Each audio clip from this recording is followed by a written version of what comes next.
اعوذ باللہ من الشیطان الرجیم، بسم اللہ الرحمن الرحیم۔ السلام علیکم۔ آج میں نے کالج سے چھٹی کی ہے، باغیچے میں لگی ہوئی ہوں۔ ایک بہت بہترین پیارا سا موسم ہے اور اس میں کچھ باتیں سوچ رہی تھی۔ جب سے میں نے نرشی کا یہ قول پڑھا ہے نا کہ چہل قدمی اور سوچنا ایک برابر ہیں، تو اس کے بعد عموماً میں موبائل کو اوائڈ کر کے نا سوچنے کو زیادہ اہمیت دینے لگی ہوں۔ تو میں سوچ رہی تھی جنریشن زی کے بارے میں، جنزیز کے بارے میں سوچ رہی تھی۔ میں نے ایک اسٹیٹس لگایا، وہ اسٹیٹس یہ ہے کہ جن کے گھروں میں ایسے نوجوان بچے جو ہیں وہ اگر سو رہے ہیں تو ان کو جگاؤ۔ یہ بھی ہے 11:20 کا ٹائم، تو میں نے کہا اپنے بچوں کو نیند سے جگاؤ۔ اس پہ میری ہی ایک اسٹوڈنٹ کا میسج آیا کہ کہتی ہے میم کیوں؟ تو میں نے اسے کیوں کا جواب نہیں دیا، کیونکہ جواب میں نے وہ کارٹون کا چہرہ بھیجا ہے جس میں وہ خفا ہو کے نا آسمان کی طرف دیکھ رہا ہے۔ تو میں نے کہا میں اسے کیا بتاؤں کہ کیوں، مطلب یہ کوئی سوال ہے کہ کیوں؟ اگر میں کہہ رہی ہوں جگاؤ تو جگاؤ، ایک تو کیوں نہ پوچھا کرے، مطلب جو میں کہوں اس کو ایز اٹ از مانا کرے، اللہ معاف کرے، استغفر اللہ۔ اچھا، میں اس کا جواب دے رہی ہوں، مذاق کر رہی ہوں۔ میں اس کا جواب دے رہی ہوں کہ قرآن مجید کی سورہ تحریم میں اللہ پاک فرماتے ہیں کہ اے ایمان والو اپنے آپ کو اور اپنے گھر والوں کو آگ سے بچاؤ۔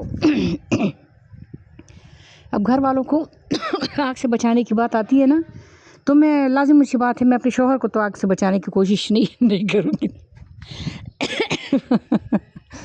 مطلب وہ تو بڑے ہیں نا مجھ سے، ان کو میں کیا کوئی بات سمجھاؤں گی؟ تو اس کا سمپل سا مطلب یہ ہے کہ اپنے چھوٹے بہن بھائیوں کو، اپنے بچوں کو، اپنی اولاد کو بچانا ہے نا، اپنے گھر والوں کو۔ تو یہ جو نسل ہے، پچھلے دن میں کالج جا رہی تھی تو راستے میں نا ایک کتا سو رہا تھا، مزے سے سڑک کے کنارے سو رہا تھا، اور کتا اتنی میٹھی نہیں سو رہا تھا، میں نے اس کی ویڈیو بنائی۔ میں نے کہا یہ جو ہے نا ساری رات جاگتا رہے اور اب سارا دن یہ سو رہا ہے، سارا دن سوتا رہے گا۔ اور میں نے کہا کہ ٹو ہوم اٹ میں کنسرن، تو یہ میں نے کسی کو پھر بھیج دیا تھا۔ کس کو کیا، اپنے ہی بچوں کو، یہ ساری رات فٹ بال دیکھتے ہیں اور سیریز دیکھتے ہیں اور سیزنز دیکھتے ہیں، اور اگر فری ہو تو پھر سارا دن سوتے رہتے ہیں۔ تو زندگی برباد ہو جاتی ہے اگر ہم اپنے ٹائم کو غلط مینیج کریں۔ مطلب اگر بندہ ساری رات جاگتا رہے گا اور سارا دن سوتا رہے گا، تو نشے کا قول ہے کہ اچھی طرح سو تاکہ اچھی طرح جاگو، اور اچھی طرح جاگو تاکہ اچھی طرح سو سکو۔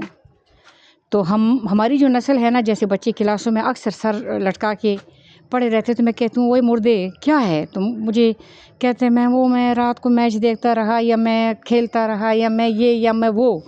تو وہ دن میں جاگ کر میری بات سننے جوگا نہیں ہوتے، کیونکہ وہ رات کو نہیں سوئیں گے تو دن میں جاگنے کے قابل وہ ہوں گے۔ تو اگر آج ہم ان کو بر وقت جگائیں نا، تو رات کو ان کو بر وقت نیند آ جائے گی۔ ہم ان کے لائف پیٹرن کو ٹھیک کریں گے، ورنہ شیطان نے ہمارے ذہن میں یہ بیج ڈال دیا ہے کہ یہ جنزی ہے، ان کے بھی دماغوں میں ڈال دیا، یہ اپنی مرضی کے مالک ہوں گے، اپنی پرائیویسی میں کسی کو دخل اندازی نہیں کرنے دیں گے، اور یہ فلاں یہ ڈھمکان۔ اور پھر ان کے جو بچے ہوں گے، اللہ معاف کرے، ان کو پھر کسی کا باپ بھی سنبھالنے جوگا نہیں ہوگا۔ الفا جنزی وہ کوئی اور چیز ہوگی اگر ہم نے ان کو کنٹرول نہیں کیا۔ تو کہتے ہیں کہ اپنے جو بچے ہیں نا، جو نوجوان ہیں، ان کی اب تربیت ایسی کریں نا، ہم جیسے لوگوں کو یہ نصیحت ہے کہ ہم ان کی تربیت ایسی کریں جیسے 3 سالہ بچے کی تربیت ہوتی ہے، کیونکہ یہ نسل ہمارے ہاتھوں سے نکل جائے گی اگر ہم نے ان کو کنٹرول نہیں کیا۔ تو سورہ تحریم میں اللہ تعالیٰ کی جو بات ہے بہت زیادہ پیاری بات ہے۔ اللہ تعالیٰ ہم سب کو خوش رکھے۔ اللہ تعالیٰ کی بات ہے کہ اپنے آپ کو اور اپنے گھر والوں کو اس آگ سے بچاؤ جس کا جو ایندھن ہے وہ انسان اور پتھر ہوں گے۔ تو اپنے بچوں کو ہم ہی بچائیں گے، کوئی اور نہیں آئے گا۔ مطلب شیر، چیتے اور کوئی جانور نہیں آئے گا ان کو بچانے کے لیے۔ یہ دنیا ہماری ہے، ہم اشرف المخلوقات ہیں، اور ہم نے اپنی اولاد کو اس کرائسس سے بچانا ہے، اور یہ اللہ تعالیٰ کا حکم ہے کہ ان کو بچاؤ۔ ٹھیک ہے نا؟ اللہ تعالیٰ مہربان ہوں۔